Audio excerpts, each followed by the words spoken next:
এখন আমি চলে এসেছি পুরাতন কাদি বাস স্ট্যান্ড দুর্গাপুজো বাজার কমিটিতে এবং এখানেও কিন্তু প্রচণ্ড গরমের মধ্যেও পুজোর প্রস্তুতিতে কোনো কিছু খামতি নেই চলছে এবং এখানে এসেই পেয়ে গেছি এই কমিটির সেক্রেটারি দাদাকে এবং তার কাছ থেকে জেনে নেব এই পুজোর খুঁটিনাটি। প্রথমে জানবো আপনার নাম আর এই পুজো সম্পর্কে একটু বলুন, কি থিম আছে, কত বাজেট আছে।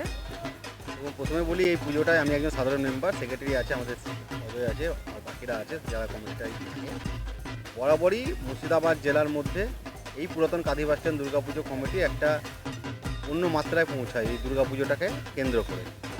এই এলাকার যত ক্ষুদ্র ব্যবসায়ীরা আছে সমস্ত গরিব ব্যবসায়ীদের প্রতিদিনকার পরিশ্রমেই কিন্তু এই পুজোটা হয়ে উঠছে এবং ইতিমধ্যে মুর্শিদাবাদ জেলার বরাবর প্রত্যেকটা পুজো কমিটিকে টেক্কা দিয়ে আমরা কিন্তু বারবার সেরা হয়েছি পুজো কমিটির মধ্যে প্রত্যেক বছর। এবছরও আমরা মহারাষ্ট্রের অম্বরনাথ মন্দিরের আদতেই আমরা প্যান্ডেল মণ্ডপ তৈরি হচ্ছে, সাথে লাইট থাকবে এবং সাউন্ড তো অবশ্যই থাকবে, লাইট সাউন্ডটা, আর ঠাকুরেও চমক থাকছে এবার পুরাতন কাদি বাস স্ট্যান্ড দুর্গাপুজো কমিটি। এবছরের বাজেট কীরকম আছে? বাজেট বরাবরই বড় হয়, এবারও সেটা গতবারের যে বাজেট ছিল তাকে উপড়িয়ে পড়ে এবারও সেই বড় বাজেটের পুজোতে আমরা পদার্পণ করেছি এবং এই বাজেটটা শুধু নয়, এই পুজো এবারও জেলার শিরোপায় হবে এবং জেলার সেরাই হবে। আমরা আমাদের নেত্রী মমতা বন্দ্যোপাধ্যায়ের নেতৃত্বে যে সরকারি অনুদান সমস্ত কিছু নিয়েই এই পুজোটা করি এবং এই এলাকার বস্তিবাসী সহ বিভিন্ন এলাকার মানুষজনকে আমরা বস্ত্র বিতরণ থেকে শুরু করে দুর্গা পুজোটা শুধু পুজো নয়, প্রচুর গরিব মানুষের খেটে খাওয়ার জায়গা এবং খেটে খাওয়ার উপার্জনের জায়গা। সাথে এই বাজার কমিটি প্রত্যেক বছর একটা বৃহৎ আকারে বস্ত্রদান শিবির করে, এবারও সেটা করবে, সাথে দুর্গাপুজোর আনন্দ সমস্ত কিছু। গত বছর যেরকম মানুষের সাড়া পেয়েছিলেন, মানে ভিড় যেমন সামলানো যাচ্ছিল না, তো এবছর কেমন আশা করছেন, মানে কীরকম ভিড় হবে?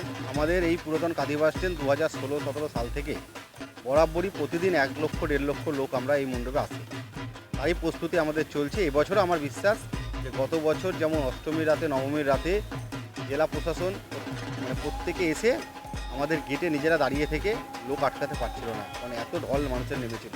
বিশ্বাস এবারও সেটা আসবে, কারণ গত বছর কেদারনাথ হয়েছিল, আগেরবার কেদারনাথ হয়েছিল, তারপরে গত বছর আদিযোগী হয়েছিল, এবার অম্বরনাথ মন্দির। ইতিমধ্যেই মুর্শিদাবাদের বিভিন্ন প্রান্ত থেকেই প্রত্যেকেই ফোন করছে যে কবে উদ্বোধন হবে, কীভাবে উদ্বোধন হবে এবং কবে থেকে তারা প্যান্ডেলে আসবে।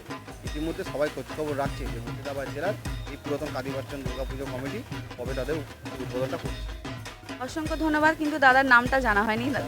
আমার নাম বিশ্বদেব কর্মকার, আমি পুজো কমিটির একজন সাধারণ সদস্য। Thank you so much. তাহলে দেখতে থাকুন, আমরাও অপেক্ষায় রইলাম যে এই পুজো মণ্ডপ যখন তৈরি হবে ঠিক কতটা সুন্দর হবে। থ্যাংক ইউ সো মাচ, দেখতে থাকুন নিউজ 24 ঘন্টা।